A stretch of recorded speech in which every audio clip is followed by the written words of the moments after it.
What's up, everyone? Welcome back to another episode of Bodacious, Rant, Burn and Ride. Good, glorious day. Hope everybody's having a great Easter weekend and whatnot.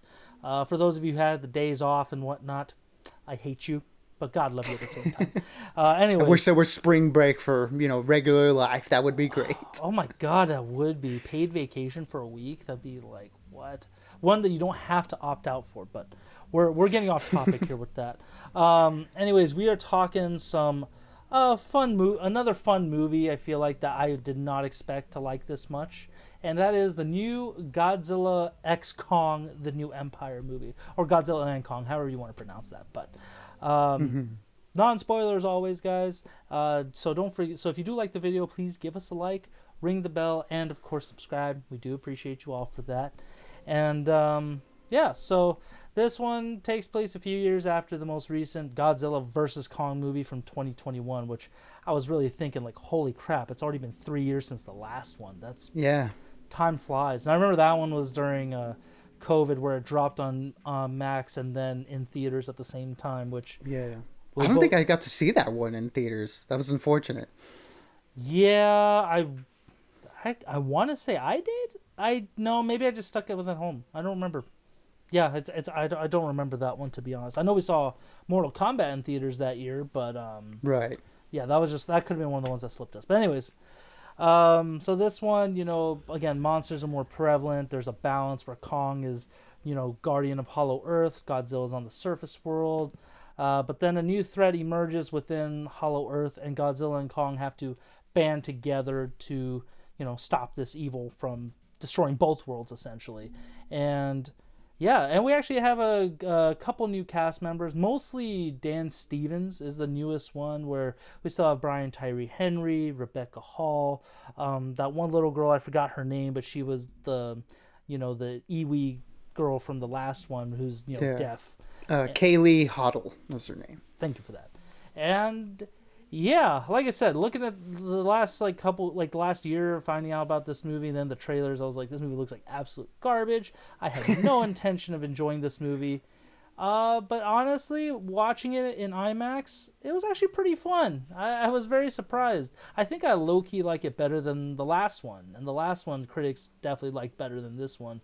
This is going to be one of those movies that you're going to get those people that you're either going to like it and have fun with it, or you're going to absolutely hate it and say it's dumb. So I hate when movies get like that. Like, I try to block the ratings out when you're watching it, but sometimes you can't. But, before we go on, Bern, what did you think of this movie? I mean, I found myself enjoying it as well. I mean, I don't think I enjoyed it as much as you did. I think I still do prefer the last one to this one.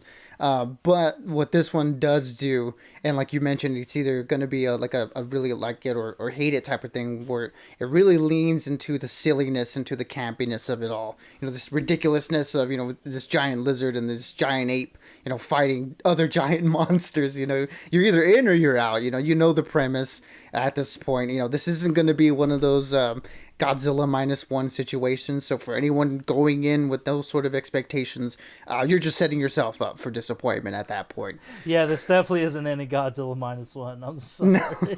Don't expect that whatsoever.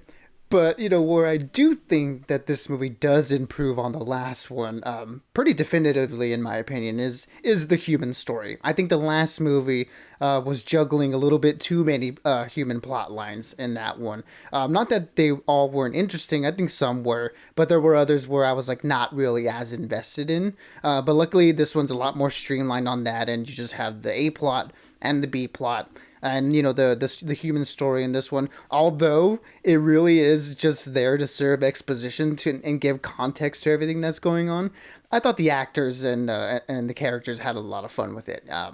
Like as you mentioned, Dan Stevens in particular, which is cool seeing him re-team with the director, Adam Wingard. For those who don't know, they did The Guest together. Really low-budget, underrated movie. I think people should definitely check that out. But injecting him into this one, and sort of him and his bromance with Brian Tyree Henry, they served a lot of the comedic relief in this movie, and I thought they did a really good job with that. And I thought Rebecca Hall and Kaylee Hoddle did good on the dramatic side of things, adding a little bit more a little bit more heart, a little bit more weight to the human element of it. Again, even though if it was a lot of exposition, I thought it just being very streamlined in this one. Uh, did a good job of it not being like, oh great, the humans are on screen, I don't care. It's like, no, it's okay, there's a little bit of interest going on here outside of the big spectacle that we get with the monster stuff.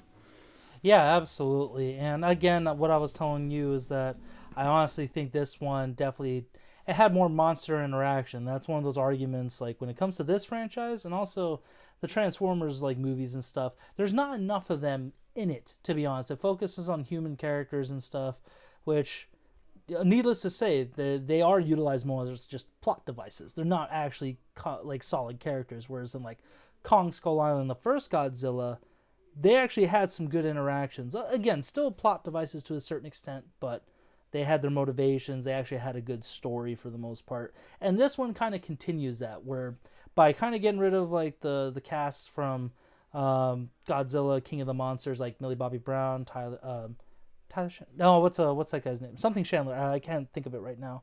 Kyle Chandler, right? Kyle Chandler, that's it. Thank you. Kind of getting rid of that aspect, it definitely felt a little bit cleaner and a little more streamlined. And again, we got to see some more monsters, like namely the Scar King. That was pretty cool. And then this other creature. Again, they're not really in the trailer much, so I'm not going to spoil it for everyone. But there were some cool designs to it overall. And yeah, like I said, the cast chemistry, they just knew how to have fun with it. I think they sold it pretty well. It's cool that Adam Wingard and the director of Godzilla Minus One, again, I forget their name. I just heard it the other day too, or early this morning. But they both love Godzilla. They have a good chemistry with that. So it's nice that even though there's two different versions of these monsters, these very classic monsters, the directors still both love the lore and everything. And I think that's what I liked about this, is that it's expanding upon the lore of the creatures, the titans, essentially. Having said all that, while I'm as much fun as I did have with it, it's still super cheesy. It does speed through some things and just kind of lets it be self-explanatory, which is like, I get it, but for most people, it's going to be like, what the F? So I'm going to give this movie a 3 out of 5 because I think it's just good, standard monster fun. Definitely good for all ages for the most part. Not super violent to a certain extent. And not like, it's just a fun movie. There were a lot of like kids and parents in this theater too. So would I say for IMAX like it advertises? No. You could get away with just Dolby or just a regular theater in my opinion, just because, it just wasn't worth it. But yeah, still a fun movie to watch. Maybe on a $5 Tuesday, really. Mm-hmm. Yeah, it's one of those that again, like we're in the March period and at the end of March basically, and this is sort of the lead in into the bigger blockbusters that we're gonna get throughout the summer and stuff. And I mean, this is another good one to kick it off. I know we had Dune Part 2 earlier this month, and this one's sort of carrying on that trend. Not nowhere near as good as Dune Part 2, but again, when you're coming into this movie, you're just knowing that you're just going to have fun with it, and definitely, like you mentioned, if you start digging into the things that happen in this movie, they just sort of happen out of nowhere without any explanation, and you just kind of have to go with it, If you're thinking about it too much, it's one of those where you're going to be like, yeah, you're going to pick this thing apart, and honestly, this movie's not really trying to get you to do that. Again, it's just, these big creatures, again, the visual effects here are really well done, in particular with the Kong stuff. It seems like this movie is very Kong centric, to say the least. Not to say that Godzilla doesn't have his purpose in this movie, but this one's definitely a little bit more Kong leaning. And the stuff that they were able to do with him and his story, and a lot of the non-verbal acting that you're getting from the CGI creature, I thought was really cool. So yeah, definitely you're gonna have a good time with this one. I would say this one is also a 3 out of 5 for me. Recommend it, as a matinee, however you want to enjoy this movie, you're going to enjoy it in some form or fashion if you're going in with the right mindset. So just be aware of that. But yeah, I had a good time with it. Yeah, like I said, it's definitely no Godzilla Minus One. I think that's still the best Godzilla movie so far, unless they do a sequel to it that just completely trumps it or is at that same level. And then somebody, my family was asking me, what's a good movie to watch? I'm like, still Dune Part 2. There's really nothing else out right now that I would rather. I'm almost tempted to rewatch it again, but I don't want to burn myself out. So then when I do buy it digital or whatever, I'm not gonna never want to watch it. But yeah, so I definitely recommend it if you're looking for a fun movie to watch, because if not Dune Part 2, where it's not really out in IMAX much anymore, this one, I still recommend Ghostbusters Afterlife. But again, if you don't feel like going all out for these movies, $5 Tuesday does not hurt. So until next time, everyone, we got a lot of good stuff going on. The new X-Men 97 show, Invincible's back, Shogun is almost done. And, we got Civil War coming out now in a couple weeks. So I'm really excited for that one. And June is just going to be stacked with television. So a lot of good stuff to talk about in the coming months.